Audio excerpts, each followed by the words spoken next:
Okay, we are back, folks, in studio. A little post-ETC interview with none other than Jess Brazeau, who finished 9th place yesterday. Jess, welcome to the studio. Yeah, thanks for having me.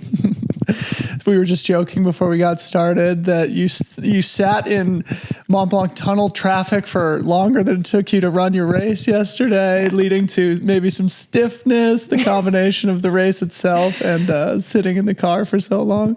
How are you feeling this morning? Yeah, that's correct. I don't think the traffic line helped my case for my legs to feel better. I feel great. Everything feels fine except for my quads. Yeah. How does it feel to be back in Chamonix? Obviously, you and Jim came over here, made France your home for a couple of years. It seems like you've been back in the U.S. for most of 2025, but you've been here for, a couple of months now. How does it feel to be back? Yeah. Overall, it feels really great to be back. In Chamonix in particular, I think for both of us, it's pretty overwhelming just because the pace and lifestyle in Arèche is a lot more calm and quiet. And we always kind of joke that we're stepping into, the not so nice way of saying a circus, but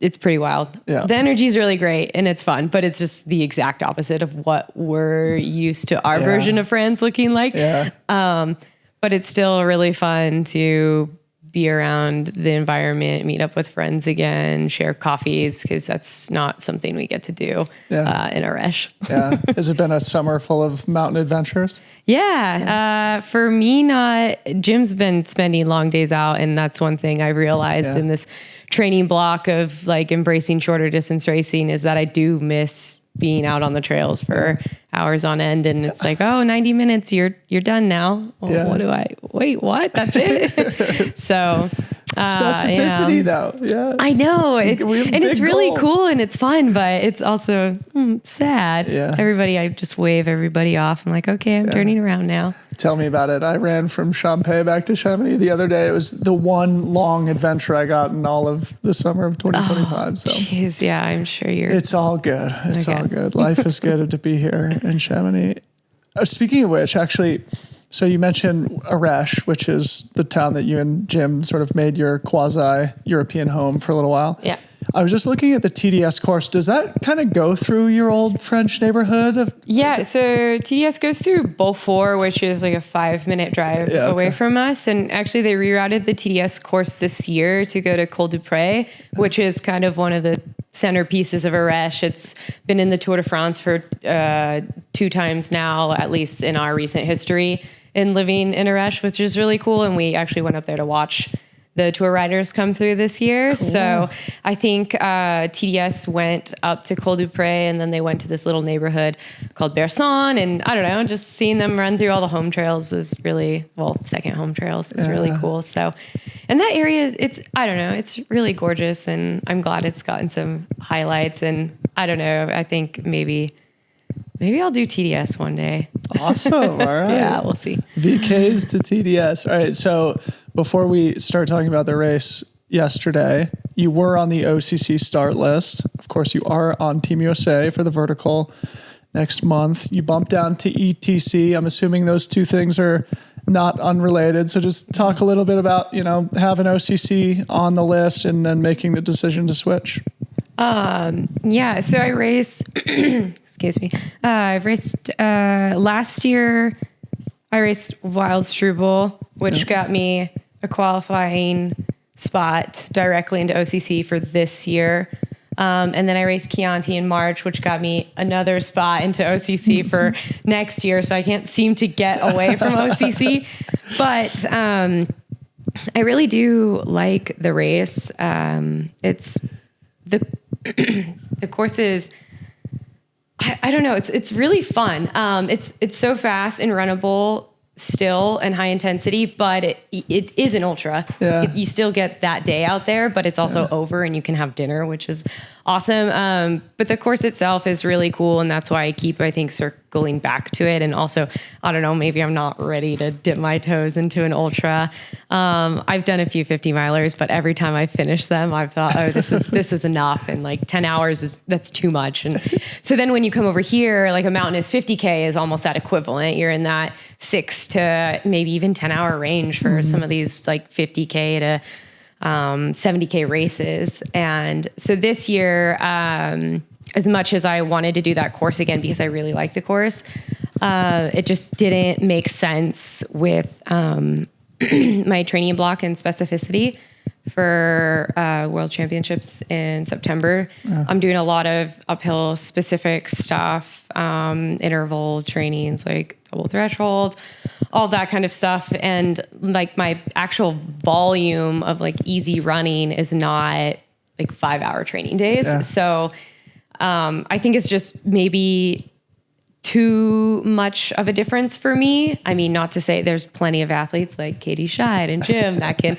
just do something super short and double back and do something super long a couple weeks later. So those jerks, those outliers. Yeah, make it those look so outliers. Easy. Yeah. No, it's so inspiring to see that. It's just made me appreciate this block even more. As I don't know, thinking of the possibility of what can I turn this uphill speed into? Like, does that translate to endurance efficiency? Like, can I get there in like the 50K to 70K distance, or do I need to go longer? Like what's possible with like having and training that part of your engine and your legs and whatnot.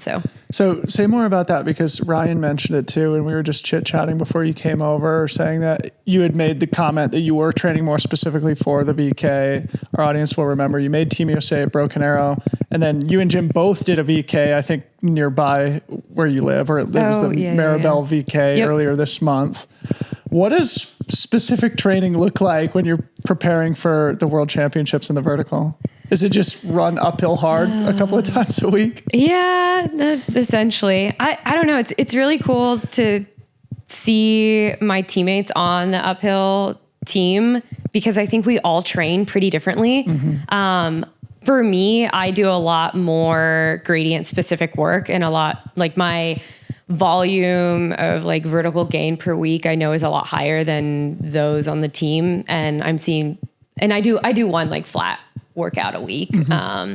Most of it's just like threshold training, but it's really cool to see how people can run faster and flatter and translate that to uphill races. And I think for the vertical or the uphill race in Spain, I wouldn't even call it vertical. I would just call it an uphill race, because the gradient in that I believe is around maybe 15% average. So it's quite runnable. Yeah. So for me, it's going to be a challenge, and I need to figure out how to train in that 13% to 16% range, where I think a lot of the women who are training the faster, flatter stuff will have that turnover and efficiency for that. But there are some sections that get pretty steep. I think I saw, and maybe it's only for a quick minute, like a 30% gradient. So for me, the steeper, the better. I'm a really big, like strength-based runner. So the more vertical it goes, the better I do. But yeah, it's really interesting. I think there's a lot of different ways you can go about it, but my coach and I have decided that, some more specific training, between certain gradients, flatter workout a week, and then some like steep VO2 max powerful intervals. So the flatter stuff probably coaches, or I guess nurtures the leg turnover that maybe you feel is a weakness, but then you still dial in the super steep stuff, and hopefully that combination leads to 15 or 16% dominance and a gold medal for the Stars and Stripes, but no pressure. We're getting ahead of ourselves here, because we still need to talk about ETC. ETC has been sort of one of my hobby horses here. I just feel like it's a race that has a lot of potential, just in terms of like bringing athletes like yourself and the others who were in the top 10 yesterday, who maybe don't find a home even in an OCC type race, but who are still fantastic athletes and deserve a platform at UTMB to compete. Totally. And so maybe share a few words just about, like why ETC this year? Obviously it was building towards worlds, but whether or not you kind of agree with my assessment here and what the vibe was like over in Courmayeur yesterday afternoon. Yeah, to kind of piggyback off your statement about the UTMB World Series, including like a classic mountain style race, I think it is really cool, and to give those athletes a platform and opportunity. Because there is world mountain running, and that's really big. And there's so many talented athletes doing these type of distances and stuff. It only, to me, makes sense that UTMB has a race like that to get Golden Trail Series athletes and World Mountain Running Championship athletes to come and compete. Because if they do want to be this world event stage, it makes sense to me to have a distance for everyone participating in trail running. And yeah, it's really cool to see that. So I feel like the ETC course and distance has brought about that. And I think it's grown every year in competition. I know you see a lot of crossover with many Golden Trail athletes racing ETC every year. And yeah, this year it was really intimidating, the start list. And Madalena Floria, who's been kind of pretty dominant the last year or two in Golden Trail, was just so fast. Strong. And I don't know if she finished 6 or 8 minutes ahead of second place. Yeah. It was wild. And her times, I think, were even 3 to 4 minutes faster than like the winning times of the past 2 years. Really? She's on a heater this season. She's leading the Golden Trail World Series overall right now. Okay. Yeah. Mm-hmm. Yeah. That makes sense then. She's incredible. But yeah, the course is, for the most part, it's pretty classic mountain. You have an up and a down. Overall, it's a net up and then a down. There's some little slight punchy downhills mixed in and traversing on the climb up. But overall, it's really steep in most sections. Yeah. Really pretty. You kind of top out almost at tree line and get into this beautiful like grassy valley. And then, yeah, the descent's wild. There's some technical rocky sections, and then there's some just really smooth, fast, single track dirt road. Yeah. And then the last part of the course is just brutal because you've beaten your legs up on almost like 3,000 feet of descending. Yeah. And then they make you go up again and then down and then up again and then down. And these short, like punchy 200 to 400 foot climbs at the end. And I don't know, I was suffering so badly. Yeah, I was just looking at Remy LaRue's Strava, and he said the same thing, but his statement was the opposite. He was like, thank God for those last couple short climbs, because I think he lost positions on the steep descent. Like you, he's a very strong climber. So he was like, oh, thank goodness for the little climbs, because then he moved back into the top 5. Before we get your full race report, Ryan and I were talking about how they should, the course should do the Tête de Tranche climb, the first climb of CCC, and then loop back down to the Bretonne and back into town. That would be the ultimate ETC course, we think. Do you agree or disagree with our boomer assessment of your short race? Wait. So you would drop down the valley. You know the loop, if you do the first climb on CCC, the 5,000 foot climb, I think it's Tête de Tranche, I think is what it's called. And then you loop back down to the Bretonne from above. Yes, and on the ridge up there. On the ridge. Really pretty. Could you imagine, especially if we make this the 4th World Final? We got drones and helicopters out there. The visuals would be stunning. Wait, but you're saying descend from Bretonne on what UTMB climbs up? Yes. That'd be very gnarly. Technical. Yeah, very technical. Oh, yeah, there would probably be injuries. Brutal. So. I think it'd be the ETC course is great, but visually, that would be way more visually appealing. It would be really beautiful. All right. Well, thanks for entertaining me. But Ryan and I were just talking about it this week. And again, this is one of my favorite hobby horses, the ETC, gaining more notoriety and more significance during UTMB week. And you're part of that bleeding edge, leading the way, Jess. So give us a little bit of the race report before we got started. You basically said, yes, strong on the ups, sort of like in contention, sort of lost a little bit of contact on the descent. So the first 2 Ks is really flat, like 2%. So I looked down at my watch and I was like, oh, okay, we're running faster than I've run some of my flat intervals lately. Yeah. This is great way to start. So then I was worried. I'm like, oh, I'm probably going to blow my legs up on this section already. Yeah. But then I was climbing really well. I passed a handful of women in the beginning on the first part of the climb. And then midway towards the climb, I started suffering a lot. It felt really hot yesterday, even though temperature wise, I don't think it was too hot, but I guess with the humidity and stuck in the trees, I just felt that there wasn't any airflow. And to me, I started feeling really warm. But towards the top of the climb, I think at one point I was in 6th, and then I lost a few positions on some of the smaller descents within the climb.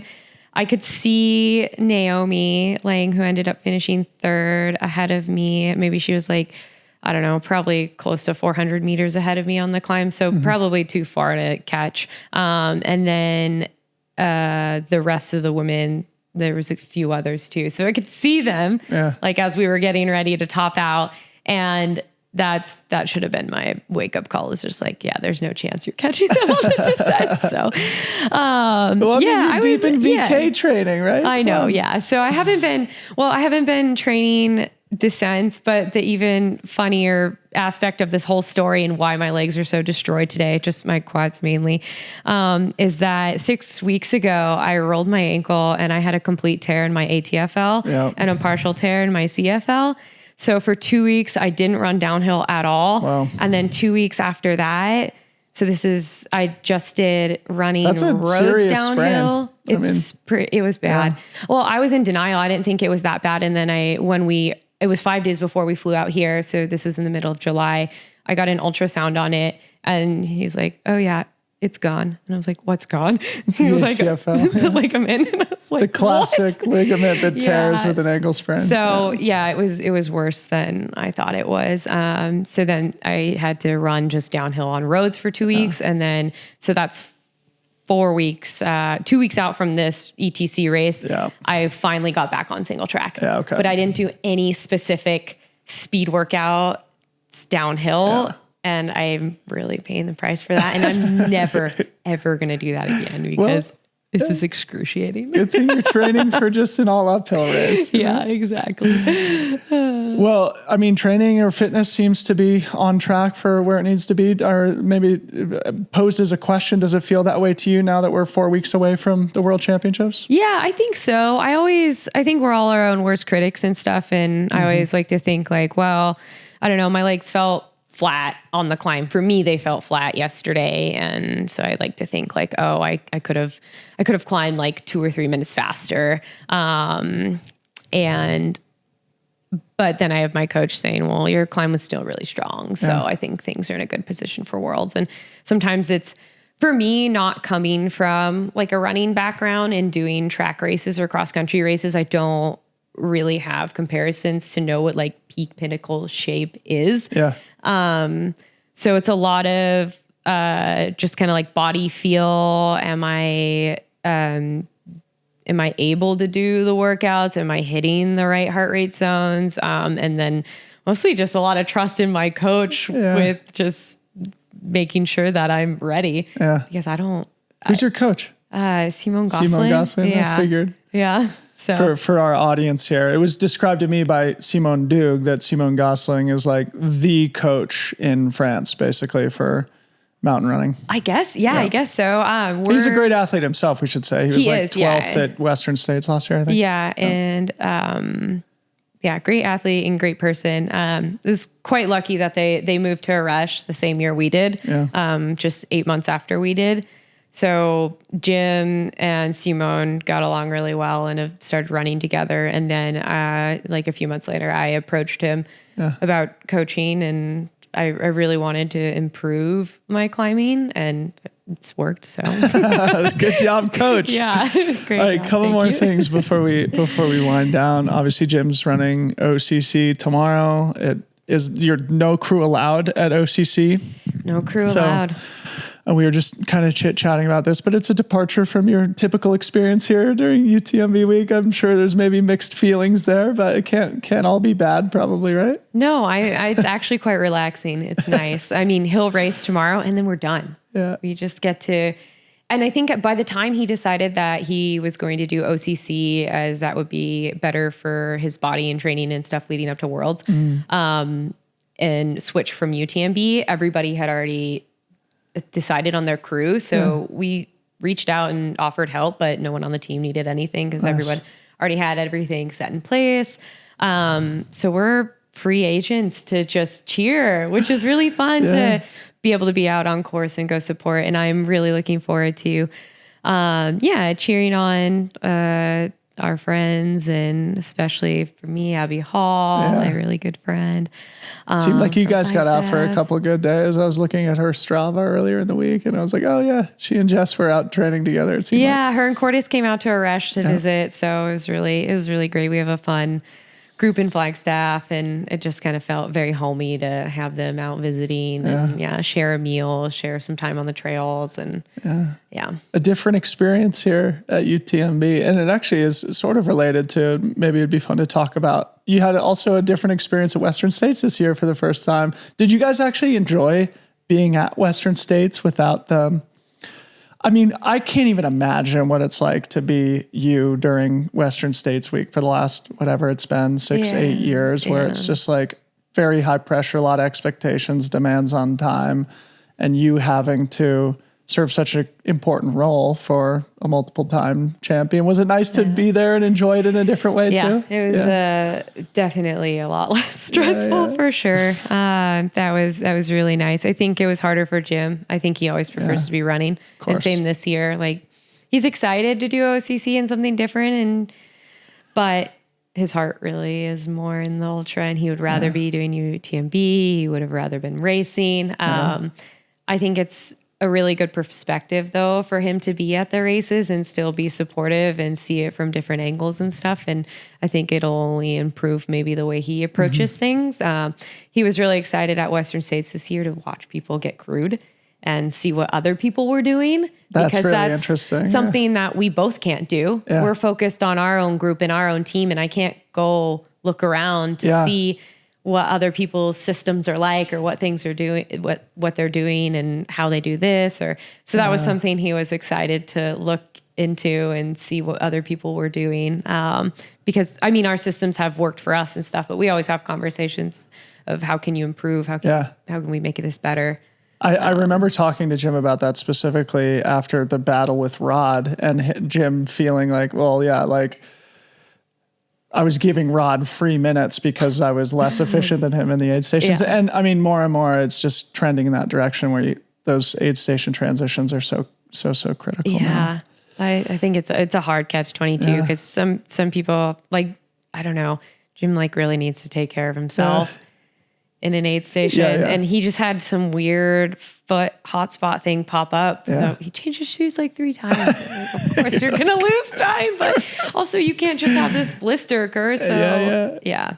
It all worked out. Yeah. You got to do what you got to do sometimes. I was like, there's no changing that year, but Well, I think it's fun. I mean, just as an observer it's a different year, right? And in the grand scheme of things, it provides new opportunities that maybe you wouldn't have taken advantage of. And even if they were born from adversity or injury or whatever, now you guys get to go to the World Championships together, both representing Team USA. So maybe we could close just by talking about that. Not only how you're feeling going into it, but the opportunity to to share it together, both being on a World Championship team must be really special. It's super special. I think initially it was a really challenging thing for me. At least all of this, stepping into this identity as an athlete myself and having ownership of that individually, and having the support now from HOKA, being an athlete and everything. That was a really new role for me, and to embrace that rather than kind of just being like, oh, well, Jess is a good runner and just mostly cruise gym and stuff. So really trying to embrace that I belong and that I do have this shot to be on the world team. And it is really special because I don't know if I'll make another world team. Yeah. This sport's getting so competitive, and I always joke, I feel like I'm just several years behind because I didn't run track or cross country. I was a gymnast for 10 years. So it's just, I don't have the time to catch up to that speed because I'm getting older anyways. So this could be maybe the only world's team I ever make. And, so that's not lost on me, and I'm really grateful for it. And it's really cool and special to share that with my partner and someone who inspires me, and I look up to him. And so yeah, it's really great. I'm really excited. Well, we're going to be there. So we'll have to do sort of another pre-race interview with you guys together. It would be so really fun. Yeah, it would be. Well, Jess, congratulations on a great ETC. You're having a great season too. Thank you. And it sounds like Coach Gosselin's got you primed up for a nice little vertical. Maybe we can bring home a gold medal. No pressure, but you know. We have a really strong team. Yeah, so top to bottom, Team USA is looking great. I know. Yeah. I think it'll be pretty good. Yeah.